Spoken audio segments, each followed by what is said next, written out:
Presented by the Hockey Shop, source for sports, thehockeyshop.com. This is In Goal Radio, the podcast. Nobody is happier that we are up and we are on the air with this episode than David Hutchison, who no longer has to listen to Kevin Woodley and Darren Millard do all their little banter back and forth and little innuendos and shots. We are just into the episode, right, Hutch? Like you get frustrated with us every now and then with that dad face. I don't get frustrated with you guys. I love it. I don't know what you're talking about.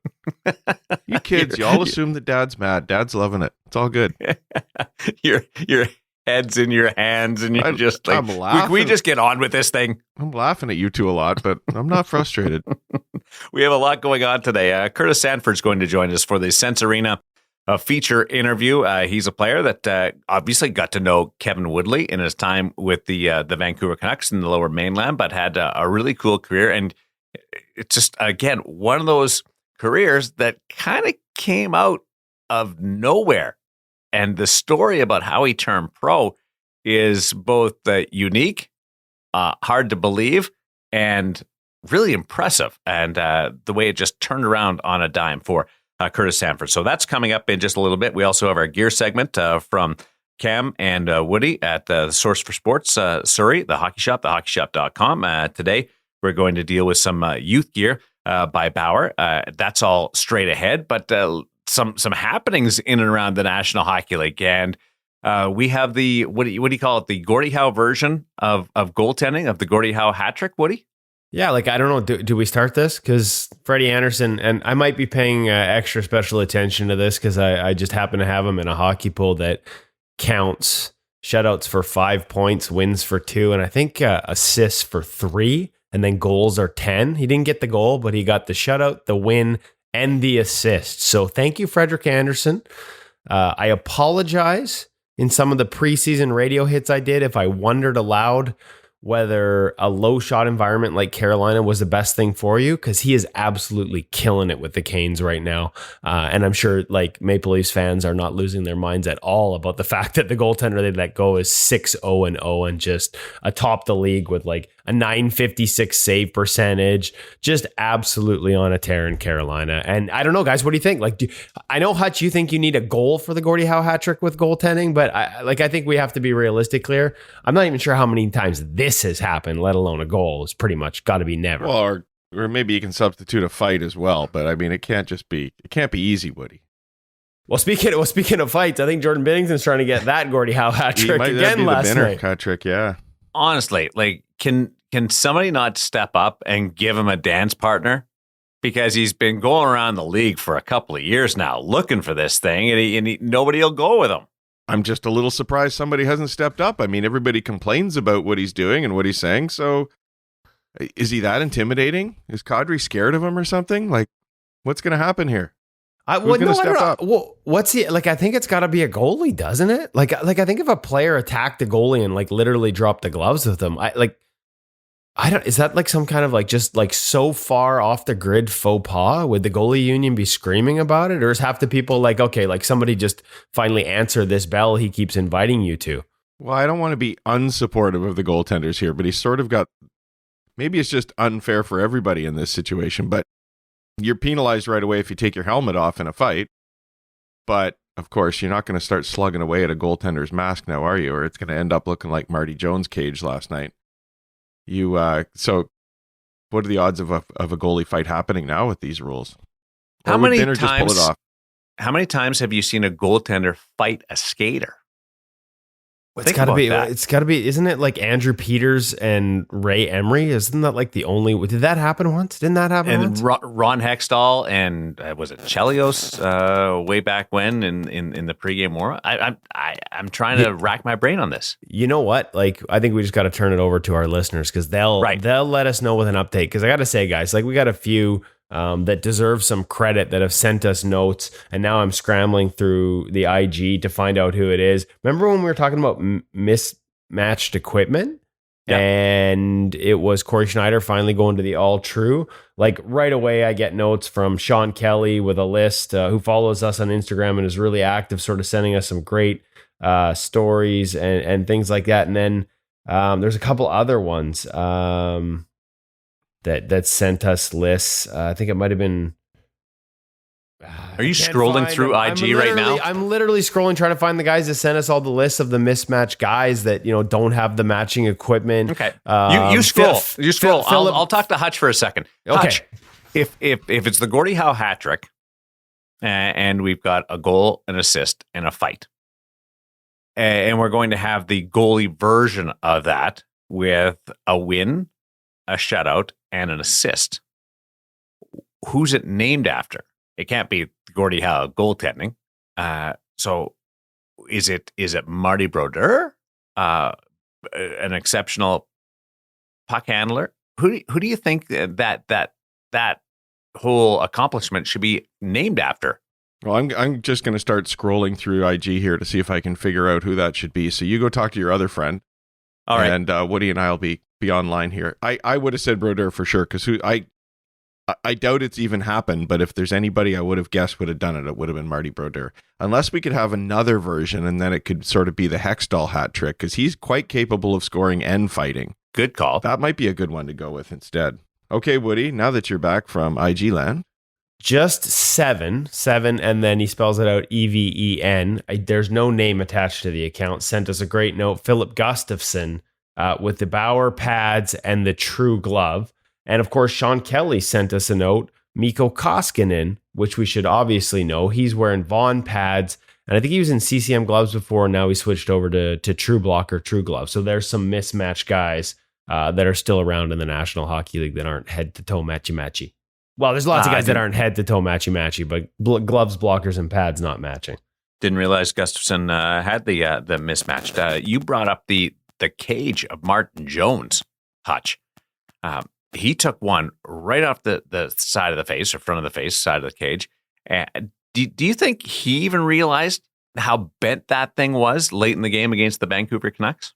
Oh, I think if you look at the reaction on the video that Kevin showed us of Carter Hart, his partner, I think they probably knew exactly what was going on there. What surprised me was the lack of reaction when he takes this Brock Besser 1T from below the bottom of the circle right in the face.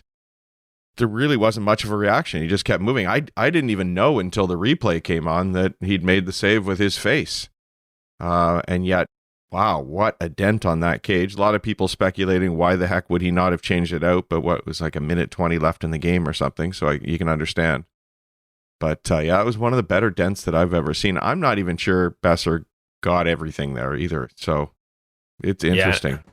And I'm kicking myself because I'm in the post game with Jonesy after and didn't ask because I hadn't seen the replay yet. You know, the scramble you're writing on deadline in a tight game. And don't give us excuses. I got one. I'm a little embarrassed actually because literally I'm in the room with him after and had a chance to, because Martin is not the best quote guy, okay? Like, he is not filling your notebook with quotes. Great person, great guy, but, he is a bit of a reporter's nightmare if you're looking for this big splashy quote. So if I'd been able to ask him about smelling the burning rubber on that one and getting a good quote about that, it would have been the quote of the night. So I'm kicking myself. Now I'm going to have to text him today and ask him, because you're right, Hutch. That dent looked like that cage was touching his cheek. That thing was so deep. But that's what did its job, right? Better that the cage is bending like that than your mind. I think that I would save that cage. That would go into the collection. The mask wall that these guys have. You got to put that one cage up there as well and say, look at that thing. Well, hey, we talk about keeping your eyes on the puck. Like that is a 3-on-1 down low with Connor Garland, with passing options of Pettersson on his right and Besser on his left, and in a 2-1 game with 1:27 left, and you watch it, like, he didn't just hit him. Like, he watched that thing coming right at him, turned his head towards it, and there was I think, like you said, Hutch, the impact, like Besser shooting it, but also Jones moving his head towards it and kind of down and into it. So, how to track that puck, Marty? Stick tap to a friend of In Goal Radio, the podcast, Eric Comrie, who picks up a win for the Winnipeg Jets going in and beating LA. The best part was he said he played for the love of the game, because the victory occurred in Los Angeles, and his parents and his brother and a whole bunch of family were there, and it cost him a whole bunch of money in tickets. So he didn't make any money with that victory, for the Jets. But that's got to be a big confidence booster for Eric as he takes over the backup job in Winnipeg. Yeah, I'm finally full time there as the backup, right after years of sort of being the three guy and bouncing around a little bit on waivers. My understanding is he really opened their eyes of the not the goalie coach always knew, but the rest of the coaches with his work on the taxi squad and in practice last year when he was with the team against all the so much more time in NHL practices when guys like Helly would take the day off during the pandemic, and they just built a trust there, and he earned it again last night, and that's a huge, because don't forget, like, that's his first start. It's October 29th. The season's been like, that is not an easy spot to go into, and he handled it beautifully, and good for Eric. And full marks for that start as well. Something I noticed, just my little reminder on your shoulder, gentlemen, is that I watched 3 goaltenders last week, Anton Hudobin, Peter Mrazek, and Jonathan Quick.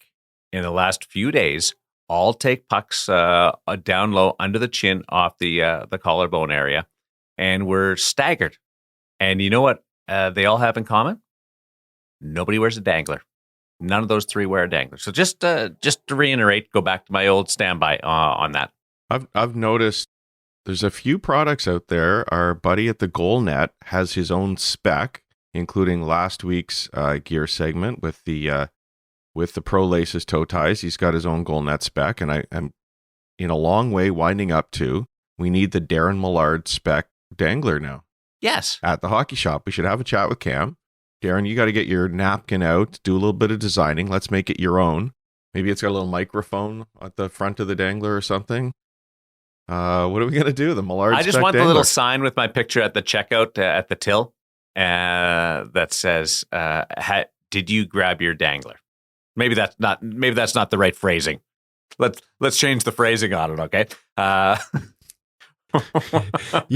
I'll let the marketing family rated podcast, Darren. Yeah, I'm sorry, I didn't mean that. That was total football. You could play on what the players are always talking about, dangle. So do your dangler. Sergei Bobrovsky, first time ever that he's 5-0 to start a season. And making Darren Millard look like a bit of a genius with the early season. My eyebrows went up when you called him for the Vezina this year. And, full credit to him. It's like he's hit a reset there. We talked last week about Quenneville mentioning some of the changes that he's made. Haven't had a chance to sort of dig into those either on video or with Robbie Tallis, but good for everyone involved, because I think he wasn't, obviously when you get a contract like that and then you struggle a little bit, just such an easy target around the league. And so for him to kind of bounce back the way he is right now and be at the top of the league, and hey, in the Olympic, like, forget the vet, like, right back into that Russian Olympic conversation. And that is going to be an interesting decision. We had spies in New York tell us that Ilya Kovalchuk, who's been sort of hired to be the NHL liaison for Team Russia, had dinner the other night with Artemi Panarin and Igor Shesterkin. You take a look at that list of goalies. Shesterkin's heating up, Sorokin back-to-back shutouts, Bobrovsky in Vezina form, and a long track record with the Olympic team.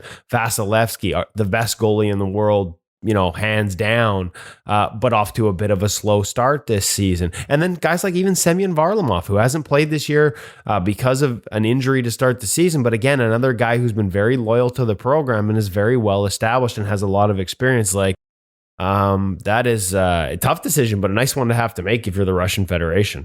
It's 5 guys. Yeah, them and any of them could start. Yeah, honestly, you can do the same thing with the Americans.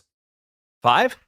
I mean, now you're going to make me do it off the top of my head, and I'm going to struggle. Let's go. Hellebuck, Demko, Gibson, Nedeljkovic, Spencer Knight. Nedeljkovic is a Calder finalist last year. Spencer Knight, we're at 5.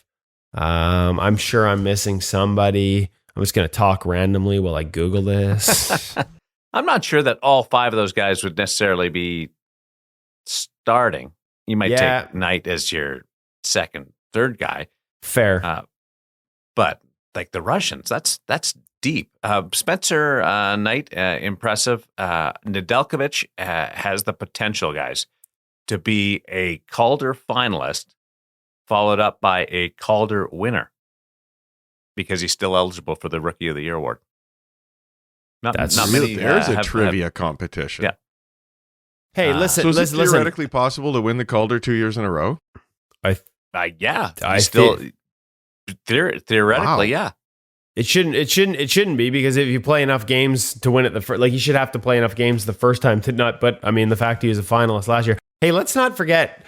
Not that I haven't even looked at the Americans list of 6 if it's been published, but like there are some other names. Again, like clearly Hellebuck, and Gibson and Demko are going to be near the top of the list. But let's not forget Cal Peterson with the Los Angeles Kings. Bit of a slow start this year, but he's that quality of goaltender. Obviously, Jonathan Quick.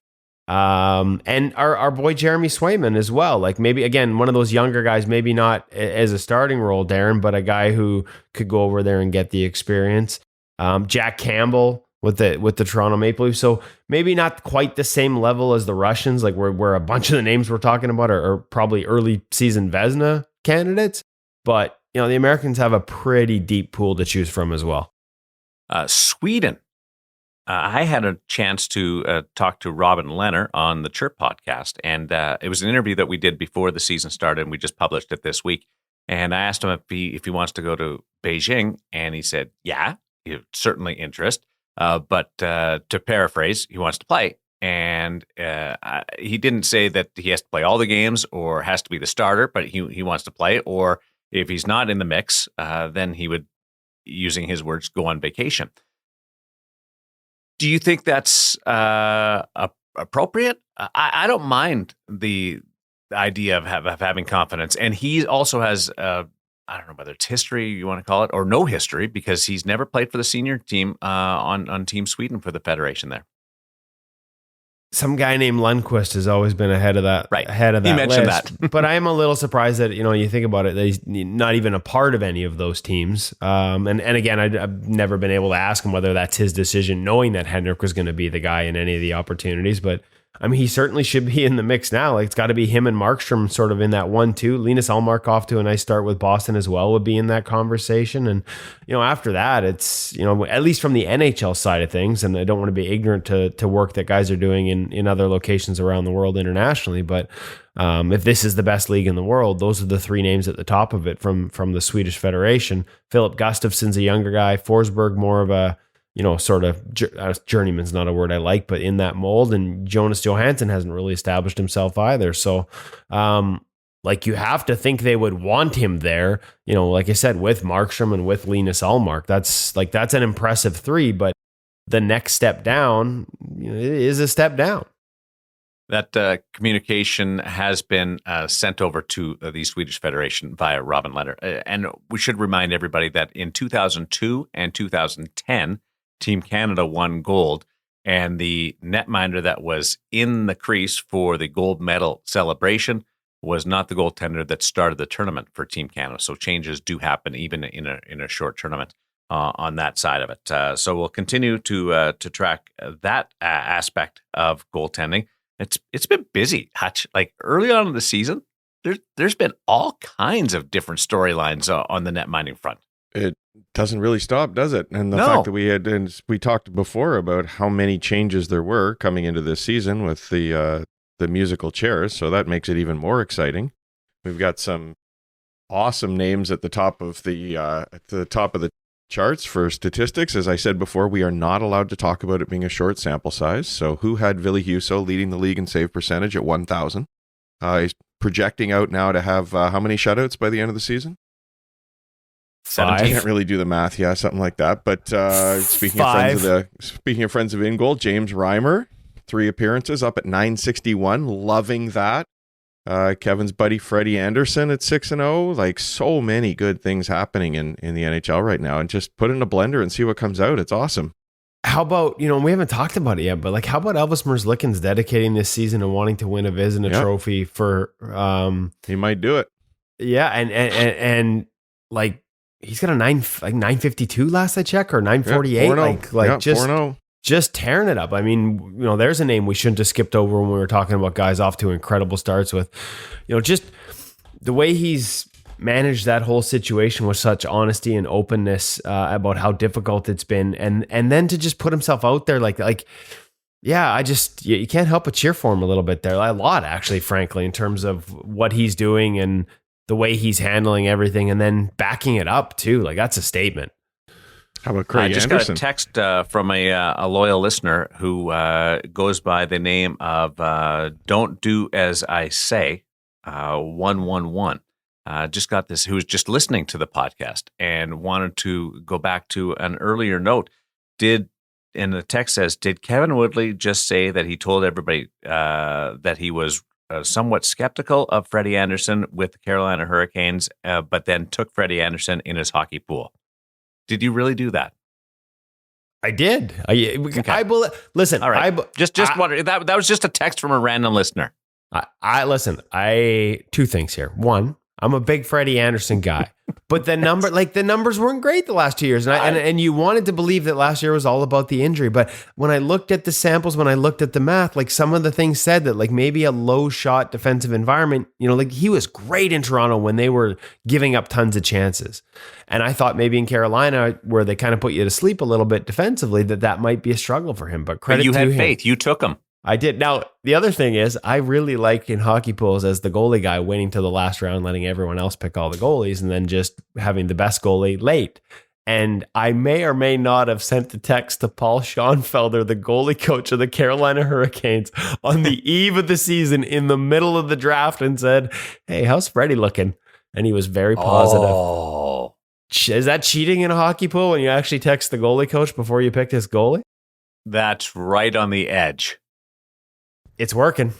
What I want to know is, do you go in and ask some questions in the locker room? Like, has a guy ever said to you, Woody, did you take me in your pool? Yeah. Or more importantly, have you been snubbed because somebody said, I heard you didn't take me in the pool? No, because we don't normally talk about this much. But I will say 1 year sitting down with Marc-Andre Fleury, Darren, it was it Riley Smith's breakout year? And I had him in my pool and he was winning it for me. And then late in the season, he was injured. And sitting down we were in Vancouver and I was waiting to sit down next to Flower to have a little chat like we do with In Goal, or we did pre-pandemic. And Riley was sitting next to him, or two lockers down. And so I was just trying to give him space. And Flower's like, just move him out of the way. Don't worry about it. He'll move. I said, no, this guy's like single-handedly winning my hockey pool right now. I need him to get back in the lineup so I can keep going here. And he literally did not believe. He's like, "There's no way you picked me in a hockey pool." And I was kind of like, "Oh, it's a deep pool." But I literally he did not believe that I had him in the pool. So yeah, he had an amazing year a couple of years ago with scoring goals. His shooting percentage was lights out, approaching 30% that season. What's going on over at the Hockey Shop, source for sports area, thehockeyshop.com? Before we get into the gear segment. Well, I want to tie it into the gear segment a little bit. There's lots going on. There's a sale going on right now. Make sure you check it out. 20% off a lot of items. We talked about the Warrior G5 stuff. There's still inventory there left that's on sale. But we don't get into the kids' corner very often.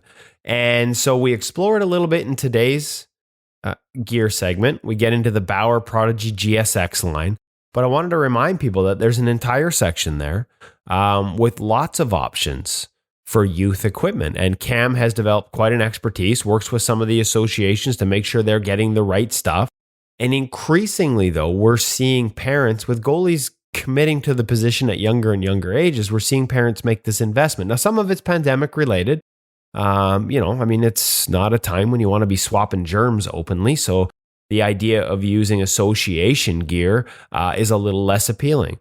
So if you want your son or daughter in their own equipment, Cam's going to make sure that he can find something that's going to work for them. We talk about working for our games and finding equipment that works for your style and your preferences at the adult, the senior level, the elite level.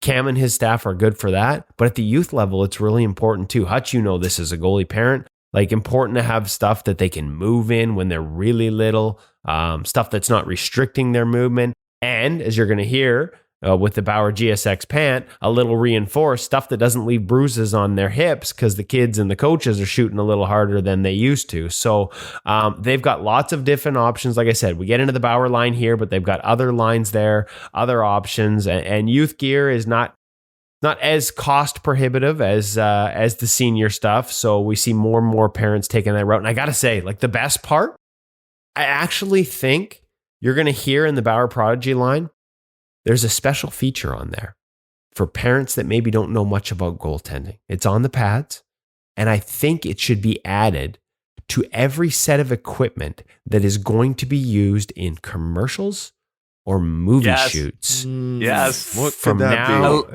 from A now left, right? until forever. Not just, and actually, I got to say, you'll hear it, but they go beyond left, right. So let's catch up with Cam and let's find out about the Bauer Prodigy GSX line. See, I'm doing the intro, Darren, just so you don't have to say Prodigy today. Thank you.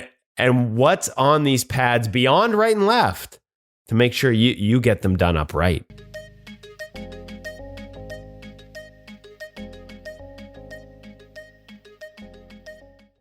Welcome back to the Hockey Shop, source for sports. We're down here in goalie utopia, surrounded by, I don't know, just like everything you could imagine goaltender. It's, it's kind of my home away from home, as you have learned over the years. We've got Cam Matwiv here. We've got some gear that probably actually fits Cam Matwiv, but we let him play in the adult sizes. Fits his skill level, I meant to say. And what's remarkable, we're going to do youth gear, folks. And they've got a whole section that we'll show you after. We wanted to go over the Bauer line to start with. We talk a lot about pro gear here, about the latest in leg pads and gloves and mask and stick technology for the full-grown adults, the best of the best. Can't forget about the kids. Cam knows how to size you, knows how to fit you, and knows how to tell you what gear is going to work for you. Let's start with the Bauer Prodigy line, Cam. What makes this special, and what kind of age ranges are we talking about? All right, so we're talking about get you out on the ice is the most important thing at this point age group. So, anywhere from 6, 7, 8, 9, potentially, depending on the size of your child. Bauer Prodigy gear, I've been rebranded a little bit, Bauer Prodigy GSX. It's gone through actually some pretty decent upgrades, and definitely some things worth calling out. A lot of associations you'll find with this gear. A, it's priced correctly for them, and B, it's simple to get on. Actually, even has some instructions for you new goalie parents, which can be kind of daunting task to get started. What do you mean, you new goalie parents? Like, for sure, Cam, these instructions, you're using these. I know that. Exactly. Not to mention, it's got a left and a right. Yes, which helps you a lot. I know, because I find times forget. You confuse easy. Yeah, left hand, right? Yeah. Yes. That's about right. Okay. Important features for the pad. They bring their bungee toe ties that you find all the way up into their Pro Series pad. So a nice pro feature that you find still actually even on their most entry. Just easier to get on. Exactly. Simple leg channel, opens up. It's quick to get on. It's easy. Again, most important thing here is to get the child on the ice, the goalie. Simply, quickly, easily. Adjustable knee lock too, so we get a little bit of play there in terms of the growth room size. There isn't really kind of plus sizing to this. We don't want to get too cute with, how we're sizing something like this. So you still have your Bauer classic small, medium, large situation. That all said, again, great option. Associations usually kind of pick this stuff up, but if you're looking for your own gear, which has become kind of highlighted with, I was going to ask you, I was going to ask you, how often are you see parents at that age range, 8, 9, 10, coming in looking for this? This is happening more and more, and especially once that kid makes that commitment to wanting to play goal, like this becomes, a decent investment to kind of start out. Really nice.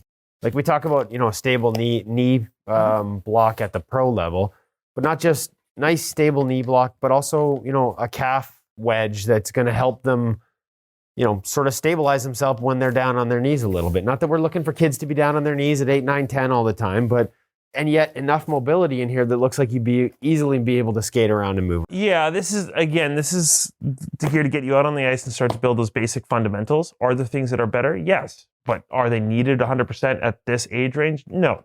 Like, let's keep things simple, what we've done here. So, moving up, Prodigy pant.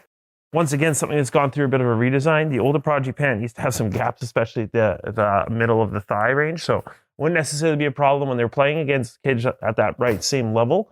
However, a lot of the coaches would usually tag right in between the thigh there, which can be a little bit tough for especially kids. So Bauer's kind of addressed that with their newer pant. You do have full hip padding. It's a great overall pant, once again, for the price point and where it's kind of being offered. This almost sits as a little bit of an in-between for us, too, because we do have kids that come in that don't quite fit the junior pant yet. They're just too skinny. Just nothing works So the Prodigy pant does help to fill that gap, even at an age range of, 7, 8, 9, 10, potentially as well. Okay, so and we talk about protection, like and as you said, like at certain ages the puck doesn't hurt, so maybe you don't need it. But the last thing you want if you've got a young goaltender is having them scared of the puck, because those are flinches and habits and just not enjoying it that can work their way up as they get older and make them maybe even not want to play the position. So I love they've added protection in around the hips. Speaking of protective, like this looks like a pro unit. I was going to make a joke about a social media influencer who might be able to fit into it. I'm not going to go there. I'm just kidding, guys. But this looks like it's like a mini me for their pro model, like the GSX Prodigy chest protector looks, and yet there's still a ton of, like, there's no limit in the ability to move in this thing. I try it on, but it might be a little tight. Mobility, protection, still works. Adjustability here. Exactly. Through the collar.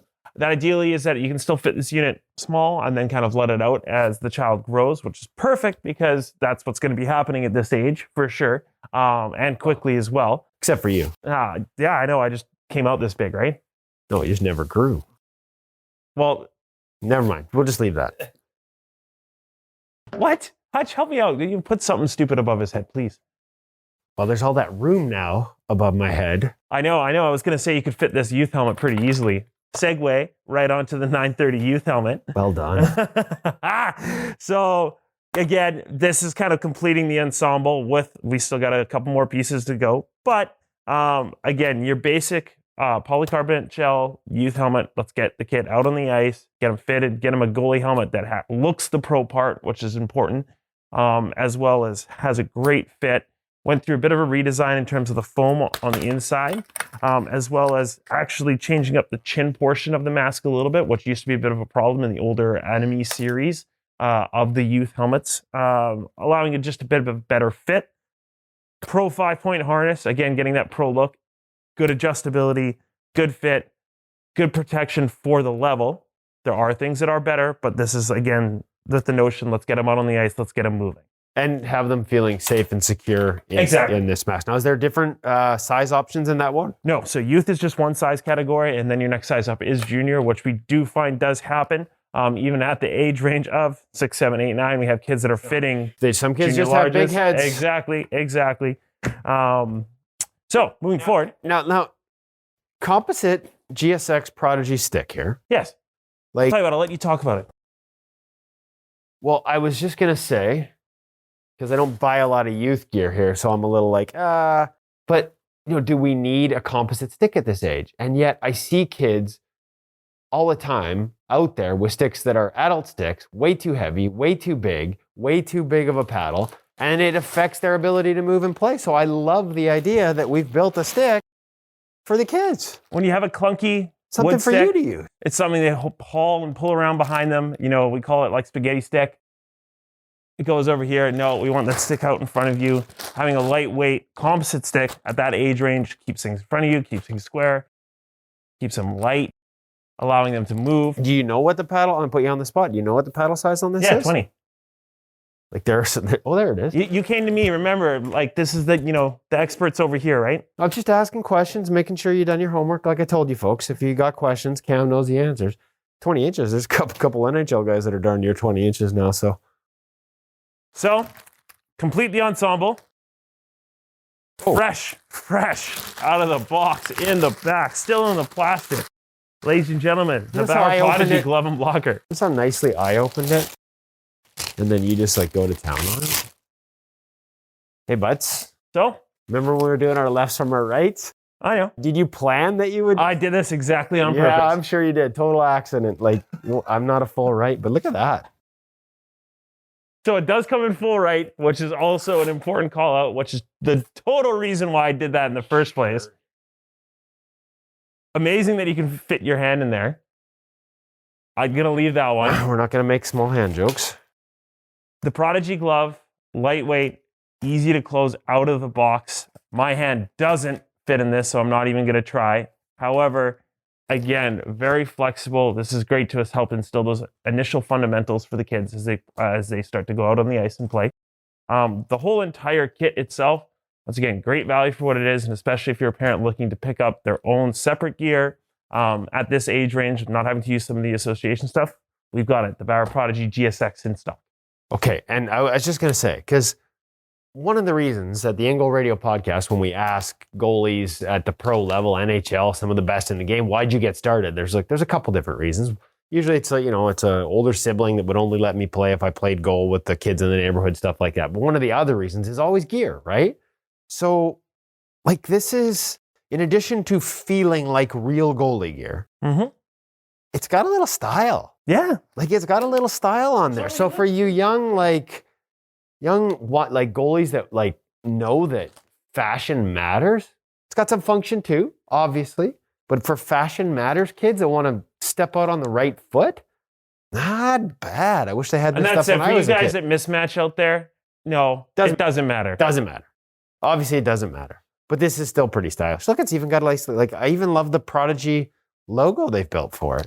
So if you have any questions, give me a call here at 604-589-8299 or 1-800-567-7790. Is that your way of cutting me off? I'm like a kid in a candy store. It is. It's time. It's time. Should we put the pants on and see if this really protects? It's time.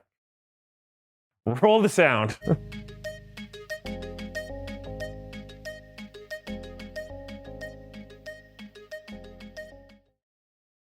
Well, left, right, and now little how to do the toe drawings, ties, illustrations. That's outstanding. Is there an up down though?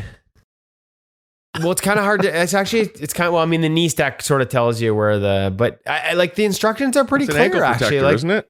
The instructions are pretty clear. Like I love it. I love that idea. And just listen, like sometimes we're a little too cool for school, right? We talk about only talking about pro gear and things like that.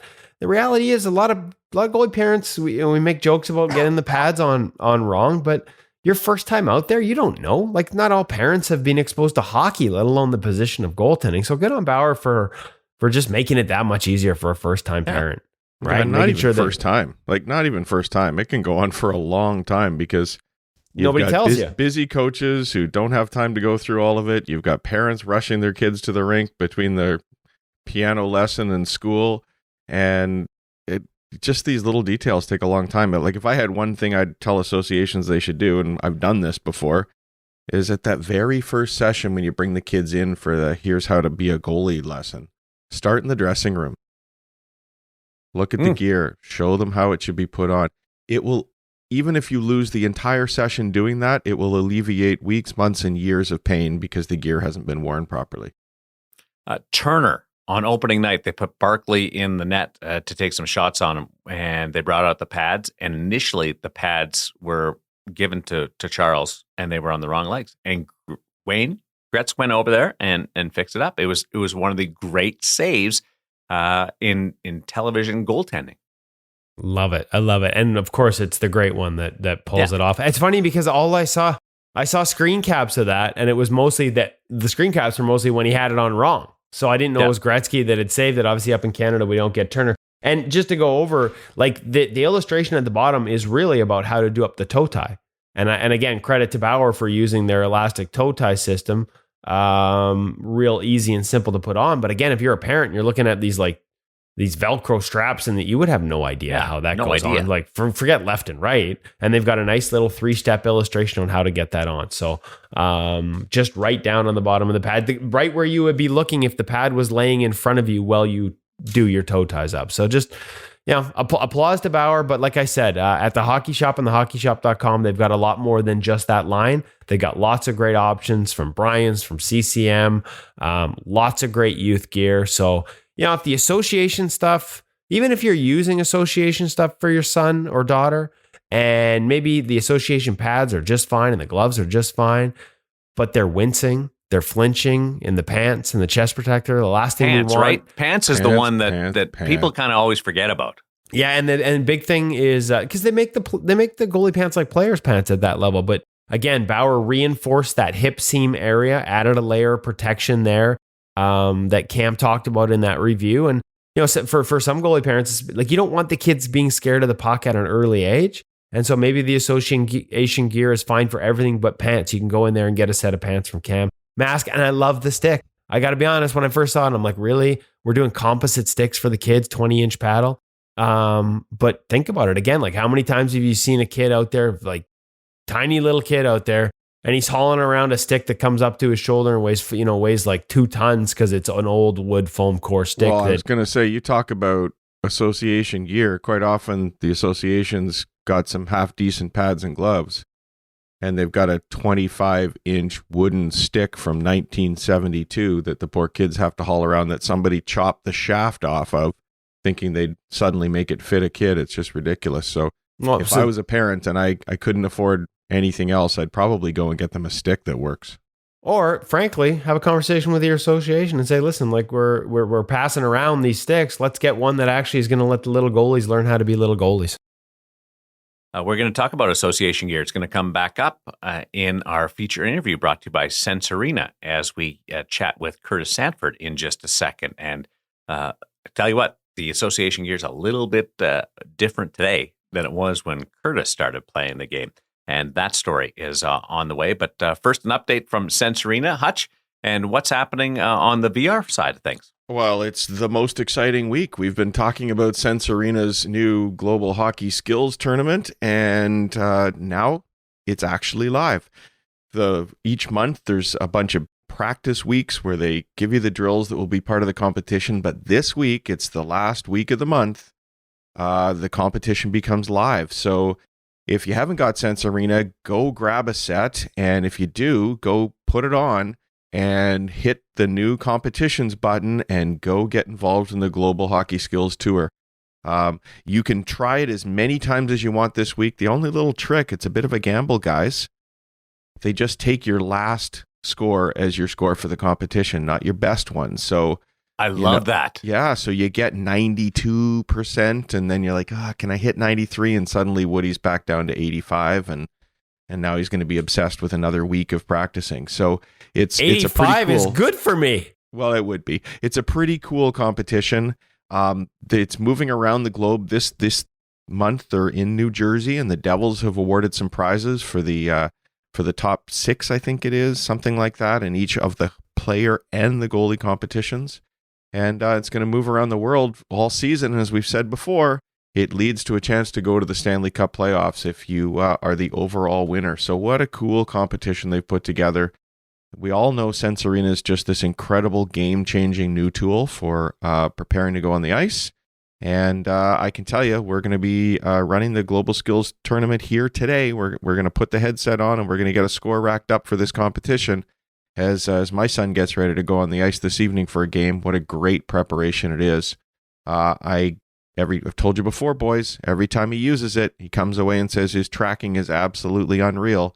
So we're going to see that again today, and we're going to do it getting involved in the competition. I encourage all of our listeners to hop on the Sense Arena system and get involved in the tournament. I'll be doing the exact same thing. I'm just glad that there's no max number of entries. We can just keep on going. We can make sure that we can keep trying, because Woody and I are at the same skill level where we don't really post a score where we think, I'm going to have trouble beating that. I'm going to attach the controllers to my ankles and start making skate saves. I would love to see that. And hey, by the way, and speaking of skate saves, all the best to our buddy Bernie Perrant, who just had some back surgery this past week and doing great. And we wish him a speedy recovery. Got to get out fishing with him. That's what we got to do. I know. We missed him this summer. Next summer, Bernie, when the back's better, we're coming. Yeah. Yeah, I didn't get that invite. Only you two. That's your little. Well, you guys always exclude me, so it's your turn. That's your guys' special weekend. I'm going to Vegas with Darren. We're going to change the tires. Yeah, I'm winning out of this because I'm hanging out with both of you. Curtis Sanford is our feature interview this week. Give us the backstory on how you know him. I know there's a bit of it in the conversation, but give us the history of how you cross paths with him. Oh, well, when he was here in Vancouver, obviously got to know him as a goalie playing in the NHL, backing up Roberto Luongo, something he talks a little bit about in the interview. And, then he got hired by the Canucks to be the goalie coach in the American Hockey League. And to be honest with you, I talked to him a little bit here and there, see him at camp, see him at development camp. Always just sort of in passing and trying to pick up a little bit of knowledge, but we hadn't really had a chance to sit down like this. And now the Canucks have moved their farm team to Abbotsford, which is about an hour east of where I am, about an hour east of Vancouver. So they've got a local farm team now. And poor Curtis has to put up with me on an almost weekly basis because I'm going to be out there a lot trying to catch up with the AHL goalies. We had a piece at Ingol Mag this week with Dylan Ferguson. Spent some time out there with Spencer Martin, who's in the Canucks system, going over some drills that we'll bring to Ingol Premium as well. And it was it was about time we got Curtis on the podcast because, as you'll hear, wanted to talk to him about not just his playing career, but the transition to coaching now. Obviously, we've in this Vancouver market and on this podcast, because I'm in the market, a lot of talk about and from Ian Clark as one of the top goaltending coaches in the National Hockey League. And Curtis is working with him hand in hand, but also has the experience of being one of those guys that came to Ian midway through his career and was blown away at how much he didn't know. And now he's working with those guys who might have the same experience. So how do you manage guys who are all of a sudden getting a lot of new information? It can go the wrong way if they don't process it or don't manage it the right way. And so having a guy like Curtis in the system is awesome. I feel sorry for him. I asked him if he got a little extra cash to be this close to me, but danger pay. Yeah, there's like a Woodley clause for goalies that sign in Vancouver. Like, I got to put up with that guy. Well, now Curtis is included in that. But as you'll hear, just really bright goalie mind, really great person, and I was really happy we got a chance to sit down out in Abbotsford and catch up this week. And how his pro career came about is one of the great stories. And our heroes, we all have our first hero. His a little different that got him into the goaltending position. It is our feature interview brought to you by Sense Arena VR on In Goal Radio, the podcast.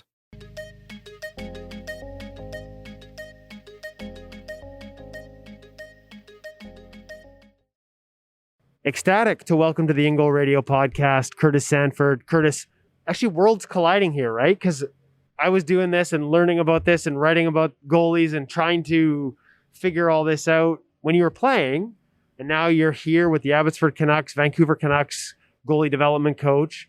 Now you're coaching, and the best part of all of that is across all those years, you and I get to sit down and still talk about goaltending.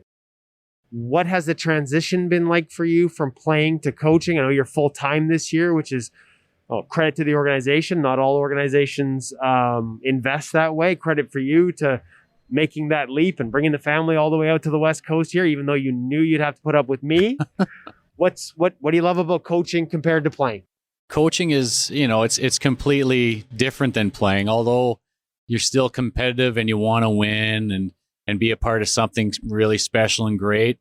It's a way to really give back. Like, it's a way for me to be like, gee, all these things that I learned throughout the years, all these experiences that I've gained throughout the years, how can I pass it on and hopefully turn someone's experience to something that's even grander than anything that I could have ever accomplished as a player. And I think that's the really special part about coaching is you get to be in with these unbelievable athletes, these passionate players, and get in the grind with them on a daily basis and really help them work towards something that they've been dreaming about their entire lives. And it's something that I don't take for granted. It's something that our coaching staff and our entire organization doesn't take for granted. And it's just it's really fun to be able to do that.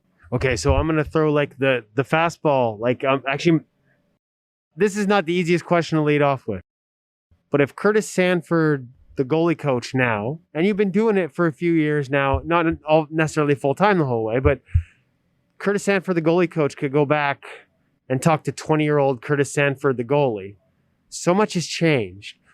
Would you be giving yourself modern techniques that would put you ahead of the curve 15, 20 years ago? Or would it be more about the mental part of the game? If you could go talk to your younger self, where would the advice lie? Oh, geez, I think it would be like a mixture of both of those things. Definitely. Right on the fence there, taking both. But looking back at, 20 and just being through, everything that I've been through, like as a player and how the game changed from, 2000 till I stopped playing in Russia in 2015, like a lot changed. a lot changed in goaltending in that, like through those 15 years.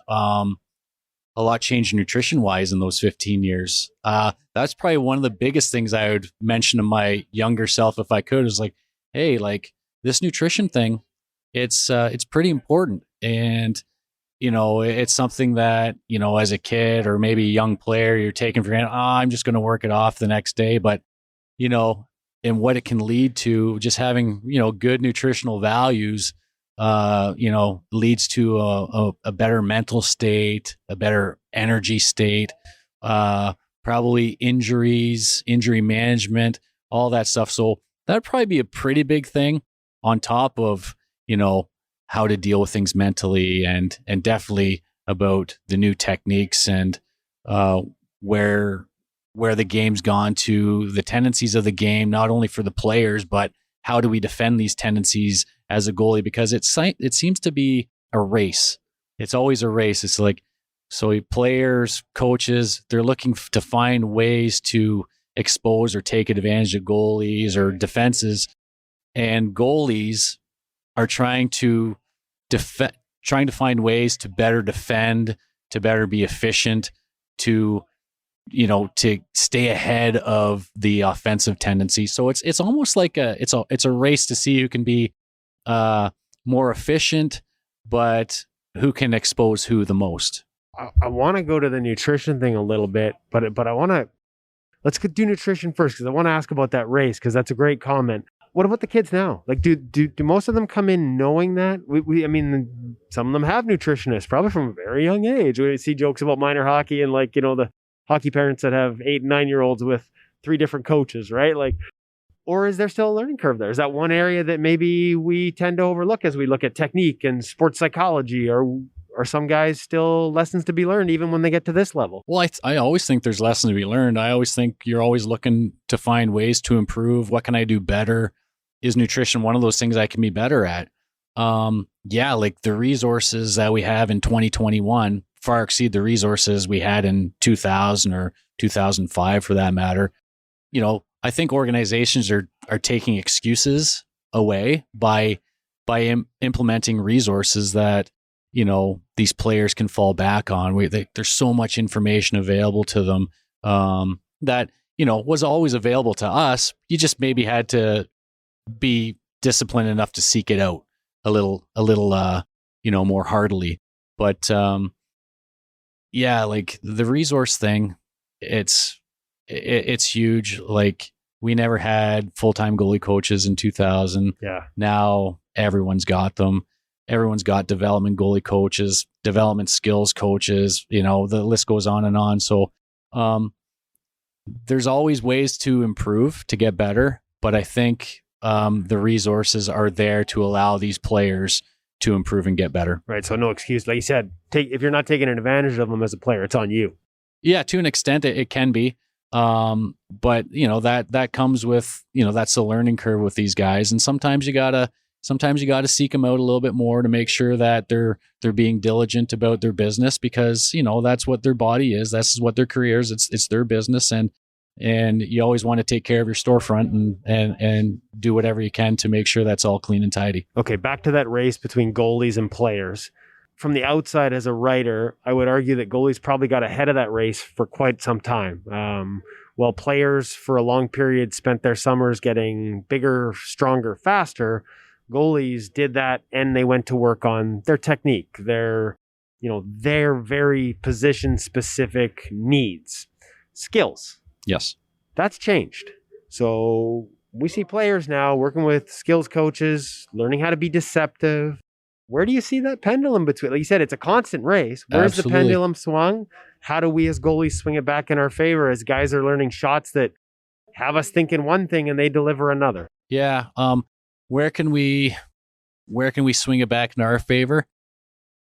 That's a great question. I think, you know, there's a few different ways. I think it all comes back down to, what are your details and habits? Are you diligent in how you use your feet? Are you diligent about how patient you can be? It's about, can you outweight an opponent and trust your instincts, trust your lateral athleticism, trust your flexibility enough to buy saves in more than ever dynamic moments, whether it's the Royal Road, for instance. Do you trust your feet enough to get you from point A to point B? Do you work on that enough in practice and be really diligent about how you apply the principles when no one's looking, to make sure that you're giving, 10 out of 10 on every one of your repetitions? And it's exhausting, but at the end of the day, that's what's going to put you personally as a goalie ahead of the opposition you're facing and give your team the best opportunity to succeed and give yourself the best opportunity to succeed. So I think a lot of it still comes down to details and habits and how you practice and how you approach those situations when you see them in practice, when you see them on game film, when you're breaking down an opponent and their tendencies and stuff like that. How can I utilize my athletic abilities to defend this team? It's funny you say how can you outweight that shooter? Can you? My question was going to be, can you teach guys how to do that? Because we hear a lot from at lower levels, especially with kids. It's a lot of you got to be patient. You got to be patient. But are there ways to teach patience? And I think actually you probably just answered my question because you talked about some of those details. But that doesn't necessarily have to be purely an innate thing that you either have or you don't. Right there. This is the world you're in now. How do we help guys find more patience and more trust? I think allowing themselves to fail is one way. Is like, okay, you outweighted this guy and he ripped you. He ripped you 5-hole. But the fact that you had the patience to actually outweight this guy is the step in the right direction.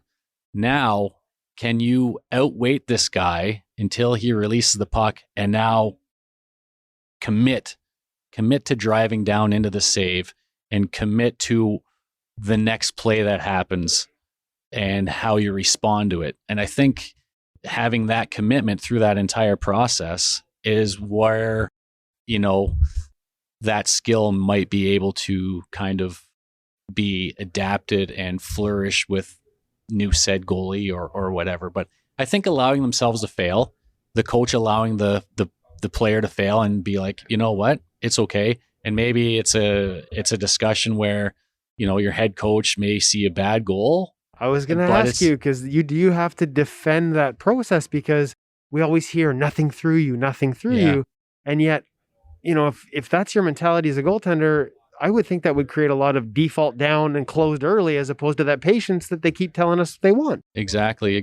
So it will put an emphasis on that, defending the goalie in those situations. And I think a person in my position has to be able to do that, to be able to take the, whatever the head coach is going to give us, whether they like it or not like it, but be able to explain and defend the process to your coach in a way that, okay, well, this is going to be better down the road, but these are the steps that it's going to take to get this goalie to really have that trust within his game. And once he establishes that trust, really that's the sky could technically be the limit.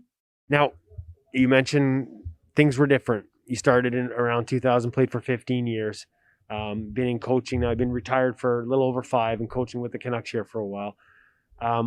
Your history with the position in terms of goalie coaching, maybe let's rewind it all the way. I just, listeners are going to know this question's coming because I always ask it. I'm always fascinated by the answers. How did Curtis Sanford become a goalie, and how did Curtis Sanford fall in love with the position as a youngster? So Curtis Sanford became a goalie by his parents being billets for the junior B team back in Owen Sound. So the Owen Sound Grays junior B team. And the first player we billeted, I was 8 years old, and we got a goalie. And he came and lived with us, and he was from Michigan.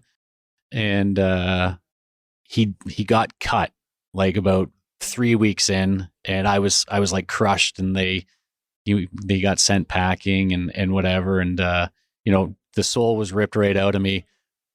But about 2 weeks later, we got another goalie, and I was having fun playing hockey. I was skating, I was scoring goals and all that stuff. But that changed my whole attitude towards goaltending. The biggest thing though is like those guys made me want to try it. My dad and my mom allowed me to try it.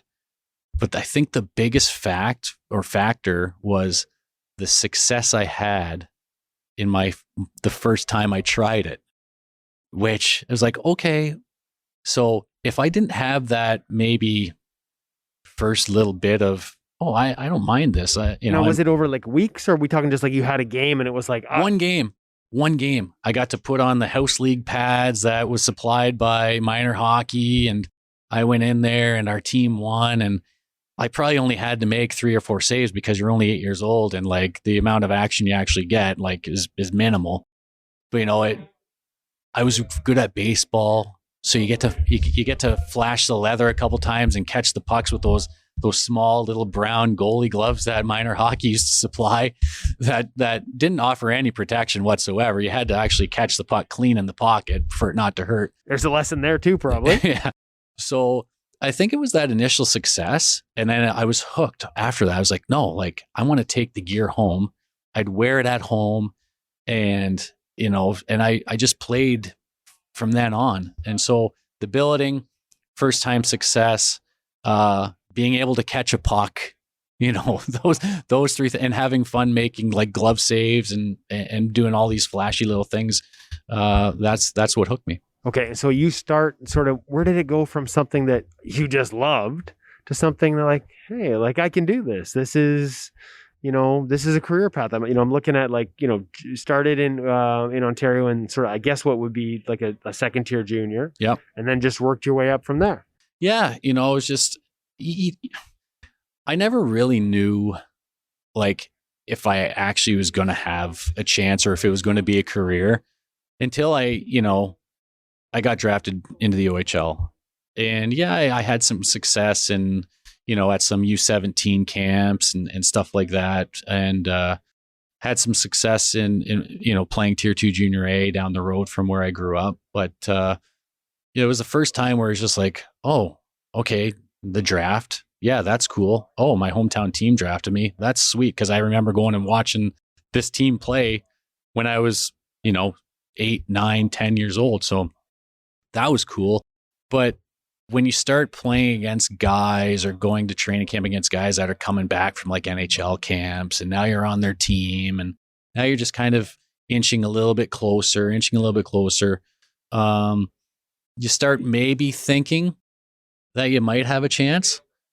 But, again, like those feelings, they come and go, and it takes a lot of, sturdy sailing and kind of staying the course and not getting too high, not getting too low, because like there's a lot of lows. Like you don't have to look too much further than my numbers to see that there were some lows, and being able to kind of navigate that and stick with, what I'm doing, and making sure that I'm as good a teammate as I possibly can be, making sure I'm preparing as well as I possibly can, and waiting for those opportunities to get in and play. So, there's a lot of that went into it, a lot of patience. I didn't really truly think I could play in the NHL until I went to the rookie camp with the St. Louis Blues and was able to parlay that into a contract. And that's when my confidence really started to build. Now, I got to ask about when you finished in the OHL, weren't drafted by the NHL. There's a stint there towards the end after your last season in the O in the UHL with the Missouri River Otters. How did that come about? What did that play a role in continuing, or did you already have offers from teams to sort of take that next step after junior? Where did these 6 games in Missouri, I'll be perfectly honest, Curtis, UHL, I'm trying to rack my brain on what that league even is. Yeah. So the UHL was the United Hockey League, and it was, I think it was the Colonial Hockey League before it became the United Hockey League. And then I want to say it was kind of swallowed up by the Central Hockey League at some point. Yeah, there is still a team in Missouri. Yeah. Yeah. So I'm not too sure. But so how that happened was I finished my last career junior game, and I had all these university pamphlets, that I was like deciding, okay, well, where am I going to go to university? Where am I going to go to school? My junior career is over. I just got finished my overage year. Don't know what's going to happen. I better prepare myself for the next chapter, and that would be school. I finished my last junior hockey game on Saturday night in Owen Sound, and it was a great send-off because I made 66 out of 68 saves and we won 3-2. It was stupid. It was a great way to finish my career. Got home after that, and about midnight, the phone at home rang. We didn't have cell phones, obviously. So my house phone rang, and it was Mark Reed's. So God bless his soul. And he was coaching the Missouri River Otters, and he called me, and he was just like, "Hey, do you think you can hop on a flight tomorrow down to Charlotte?" And I was just like, "Yeah, sure." So I got up at like 9 a.m, drove to Toronto, hopped on a flight, got to Charlotte. The assistant coach of the Missouri River Otters met me at the airport in Charlotte. We drove to Asheville, North Carolina. So we get into Asheville, and there's probably about maybe 10 games left in the regular season. And I got to play 6 of them. Mark Reeds, who was a Blues alumni, I think had a lot to do, along with Donnie Granato, had a lot to do with me getting an invitation to the rookie camp that was in Traverse City. And from there on, it was basically up to me at that point. It was just like, okay, here's your opportunity. And I had a great rookie camp, got invited to main camp, and again, was playing really good and turned that into a contract. So that's how it all started. So thinking your career's over and you're looking at school to a call that night, you posted a 946 with Missouri. So obviously you opened some eyes. That's where it all starts. Yeah. All about opportunity and being ready for it. Yeah. Anybody that had an impact there, and like you said, you talked about the coach. You get to Blues camp for your first time, NHL camp, not that far removed from not being certain about your future. Was there anybody that, whether it was technically, I'm realizing not everybody had a goalie coach, even in the NHL in 2000, or just mindset wise that helped you make sure that was not just a step, but a step towards the National Hockey League? Yeah, it wasn't anything technical because I didn't have a goalie coach my entire career in junior. Owen Sound. So you're getting your first NHL camp and you've never had a goalie coach. Yeah, it's basically like the easel it's just a blank canvas. But what I had was like just the mental ability to just like dig in and just compete and battle. And whether I had to pass out on the ice during, it was just kind of in me, just to kind of, work hard until you can't work anymore and then work harder. So, that's kind of the mindset that I took in. And I was just like, you know what?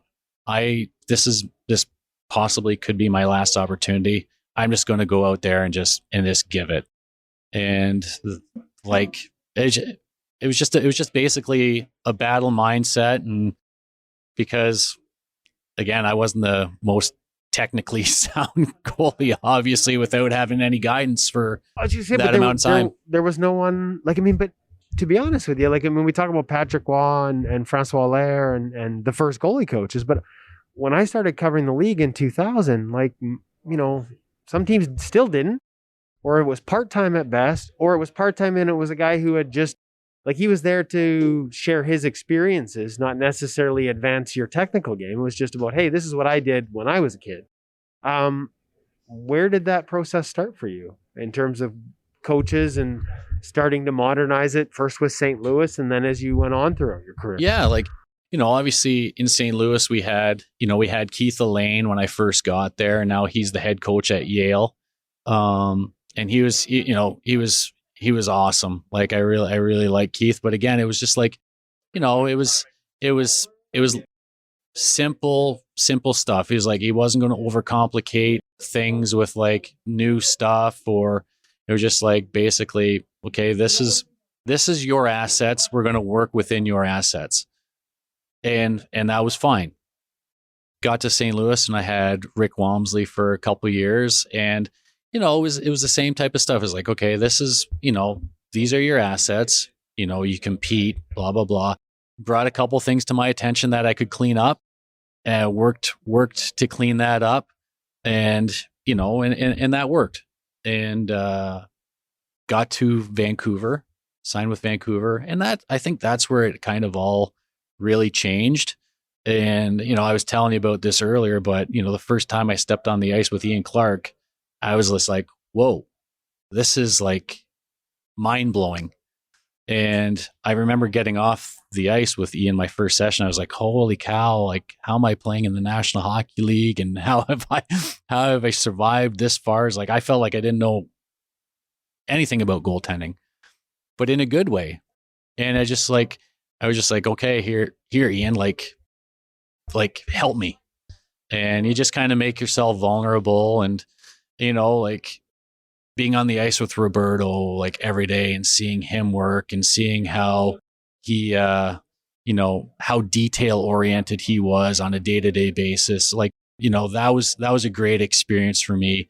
I ended up going back down the minors and had to toil there. But I think a lot of those things that I was able to kind of glean off of, Roberto and Ian in those 2 years, I was able to apply that. And I tried to apply that as best I could until I got to work with Ian again in Columbus. And again, it was just like more things had changed. The game had evolved. And now we're talking about post-play tactics and RVs and all this stuff. And it was so cool how Ian was like really involved in the evolution of the position, and, how he was able to explain why you do this, how you do it properly, why we want to do it, like all those things. And I think that's, I don't want to pump Ian's tires too much because he gets them pumped enough, but he really had a really profound effect on myself as a goalie.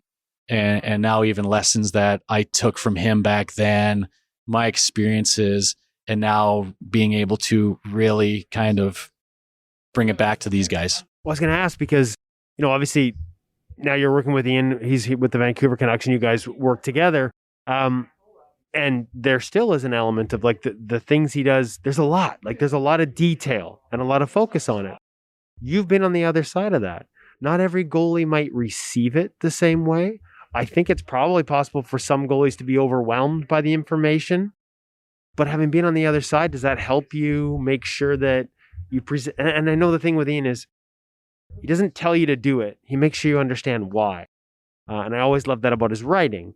But is there a way to make sure that you don't lose these guys? Is there a way to, you've been there, make sure they're not overwhelmed or they don't end up thinking when they're playing about all these details? Like, there's a time to go out and just play. Like, does being on the other side of that relationship help you now that you're on the coaching side? 110%. And I think that's where, I try to fall in all this as well. Yeah. Because I remember being the overwhelmed guy. I remember all this new information. You're trying to soak it all up, but you can't, because there is a lot of information. It takes a lot of time. And I think that's where I can kind of, be in lockstep with these guys along this journey while, they get a lot of information. When we see Ian at prospect camps and at the beginning of main camps, and there's all this information. You might be new to the organization, or you might be a prospect who's just taking part in all this information receiving for the first time. I think that's where I can use my experiences to get on the same page with these guys and be like, hey, I know it's a lot, but we're going to be fine here. Trust me to trust Ian. And, your best interest is where all this is at, because we believe in you and we want you to be an NHL goaltender. And I think at the end of the day, if that's where they want to be, and they combine that with the trust in the process, the trust in the information, I think that's where we can get these guys. we just did some video. We went over some drills you were doing earlier today that hopefully we'll share a little later on at In Goal so people can look forward to that. But one of the things that really jumped out at me is that within the framework of these new ways of doing things, it is different for Spencer Martin compared to Artur Silovs and even Thatcher Demko in the NHL. Like the way they apply it, there's still individuality there, and that's part of a back and forth with you and them. And important to never lose that. Like there are probably some, I guess, non-negotiables is something I call them, and some coaches have them. But this is a position that is rarely defined by absolutes. Is that sort of part of the mindset? Yeah. Because if we just teach everyone the same thing and think that all their, mental assets, all their physical assets, all their anatomical assets are all the same, like it just doesn't work that way. They're all different. Their personalities are different. The way they learn is different. So you got to take all of this. So they're giving us as much information about themselves as we're giving to them. And now we've got to find a way to meld these together to give them the best version of themselves and they help us give them the best versions of themselves. So I think it's really a really important partnership. It's not a do this. It's not a non-negotiable thing. Yeah, there's always non-negotiables for sure. For sure there is, but not everything's non-negotiable. And I think being able to work with personality A, work with personality B, work with personality C so that they can find the best version of themselves in the net. That's what we're looking for, because A, B, and C, they're built differently anatomically. They're built differently mentally. They're built differently emotionally. And we've got to find a way to figure all that out, help them figure it all out so that they can rely on themselves when the chips are on the table. Yeah, I forgot to mention Mikey DiPietro. He just wasn't top of mind because he was off practice today. But another guy who, again, we're looking at him and Silovs and Spencer, and they're post integration. There are things that are all the same and principles at place, but the way they execute is unique to each one of them. And so I just love that, because I think sometimes even at Ingle, we'll put on a drill and people think that this is like, hey, you have to do it this way. It's like, no, it's tools in the toolbox. Everybody try it, see if you like it. And that process seems to be playing out in real time for you guys. What can you tell me, just because we're massive fans of his? I just talked to Spencer for the first time. Still haven't had a chance to get to know Artur's. But Mikey DiPietro, what's he like to work with? Because I remember even when the draft, like, he's not going to leave any stones unturned, is he? No.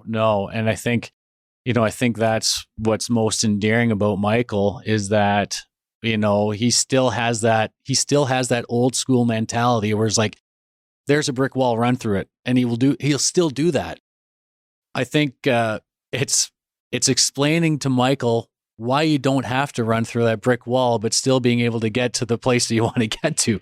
I think that's the great challenge with Michael, is that he is he's a wild stallion. And I think those are and I think they all are. And I think that's the coolest part about what I get to do on a daily basis is, like, I don't have to go to these guys and say, hey, you need to work harder. Like, that's never an issue.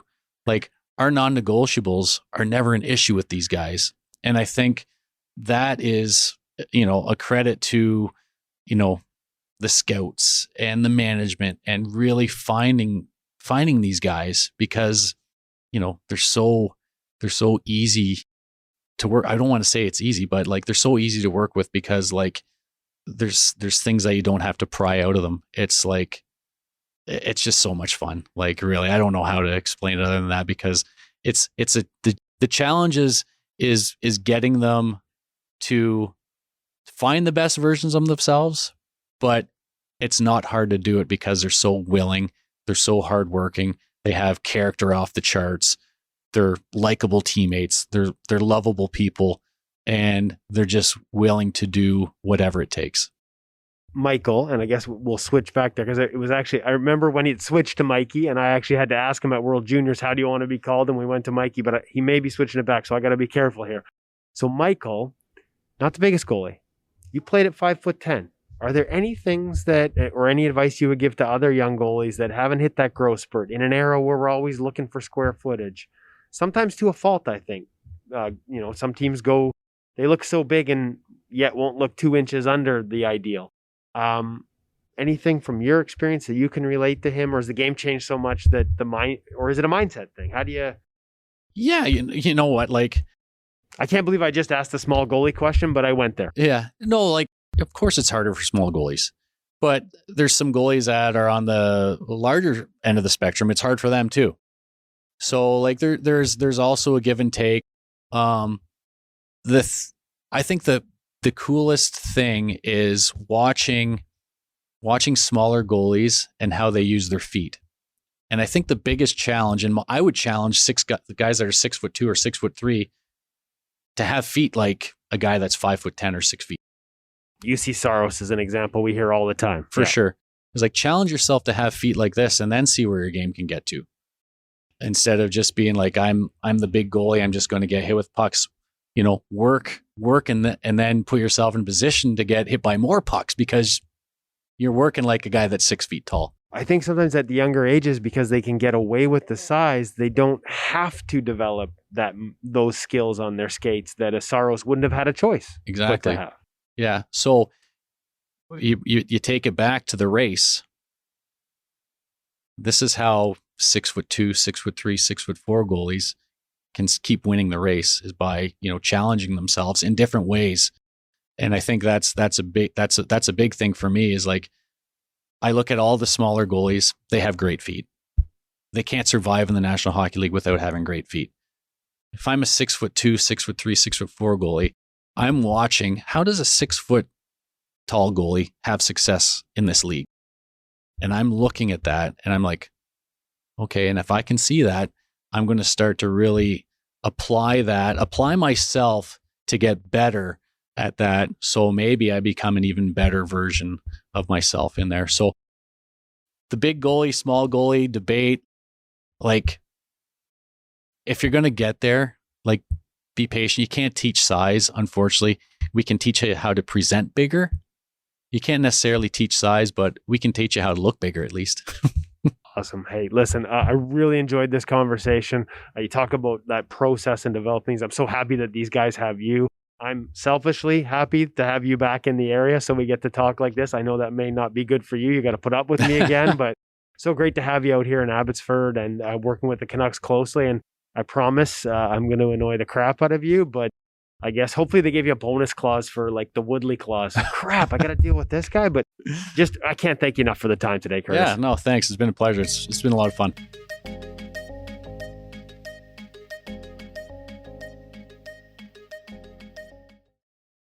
The Woodley clause. If it doesn't exist in his contract right now, it will in the next deal. After that, that was a fun conversation. Where did you guys do that? Was it on Zoom, or were you able to do it in the rink? In person. If my voice is Nice. a little muffled, it's because I'm talking through a mask. I'm wearing a mask in it. We were out at the rink in Abbotsford, Abbotsford Entertainment Center, and it's a really nice rink. And so they had wrapped practice, and you're going to see like folks, you're going to see a lot of AHL, American Hockey League drills and footage up in the coming months at ingolmag.com and for our Ingol Premium subscribers, because these guys practice a ton. They're playing weekend games. They got 5 days between where they practice. Practices are like an hour and a half. The goalies are out early. The goalies are out late. Just a really great opportunity to watch a really good goalie coach in Curtis Sanford. And then we had Freddie Brathwaite here last weekend. Got to catch up with him and watch him do some drills with Dylan Ferguson. There's a lot of time to work on your game down there, it seems. And so we're going to be there as often as we can to capture that and share it with you. Awesome. Can't wait to just eavesdrop through the eyes of Woody, through the lens of Woody. And Hutch, I know little Hutch has been recalled, getting a little bit of a taste of the BCHL this weekend. I'm not sure how much he's going to play or if he's going to play, but congratulations on that. Thank you. Yeah, we don't know. He's going to back up tonight, and he's going to find out after tonight's game if he gets the start on Sunday. Obviously, he's really hoping that's going to happen, but yeah, exciting times. Exciting times. I'm thinking, based on what you just said there, though, Darren, before, the Woodley clause is like, we've got these two-way contracts. I think there's going to be some two-way structure in the American League about the Woody clause going down to these American leaguers, because now he's really all over them. He's got two cities to deal with. I think it's actually real, because I had an NHL goalie coach say to me once, he's like, Hutch, some of these guys love talking to Woodley. It's true. But there are a couple of guys, they hear Woodley's in the building and they run for the back room. So it's true, boys. There's a Wood. It may not be an actual clause, but there's a Woodley thing out there. Well, I'm a giant pain in the ass for sure. They all know when they come to Vancouver, like, oh my god, the ones only if you have to catch a bus within 2 hours. If you have to catch a bus within 2 hours, there's no way guys you who can miss do it. Buses So you got to go. Woodley. Yeah. Well, we know, right? Talking about his buddy Freddie Anderson. I think Freddie missed the bus and Woodley had to drive him back to the hotel. So that's probably all part of it. Yeah, that actually happened. And we recorded an interview while we were driving to the hotel and used it on the In Goal Radio podcast. So yeah, see, like we I am a bit of a pandemic behind us, so there can be more talking in Woodley Cars sessions. Listen, some of them like me. Cam Talbot was kind enough to, on a game day, come out of the room, like knew it was me. Was like, yeah, came out, and we did a pro reads in the hallway. And there's going to be a little Blair Witch to the camera work, because it was me trying to run the video because we got to maintain a distance. I can't hold the microphone under his chin. Like, it's a little awkward to manage it, and I'm trying to video what he's pointing at on the computer. So there might be a little Blair Witch, but we went over 3 saves, and we've been telling our readers at In Goal Premium, like, now that guys are coming through town again, hoping to get some new voices, get some of these guys on pro reads. And thanks to Cam Talbot for taking 5 minutes out to go through three different saves that will appear in the coming months at ingoalmag.com in our pro read section. And there's a guy that's worked his way into the Team Canada conversation for Beijing as we discuss the American and the Russian potentials for the Olympic Winter Games. Thanks to Curtis Sanford for stopping by. What a cool story. Just love the billet story and why he fell in love with the position, wanted to get involved, and then that turnaround and being on the ice with Ian Clark and just being wowed, like, holy. He basically been self-taught for the long time. And thanks to Cam over at The Hockey Shop, thehockeyshop.com, source for Sports Surrey, the presenting sponsor of In Goal Radio, the podcast, Sense Arena VR for our feature interview. And you, the goaltender, for listening and staying with us. Give us your thoughts, your reaction. We love hearing from you. We've got some great notes in the last week, and we'll start making sure that we're organized, not just scrolling through IG on the day of the podcast. Have a great week, everybody.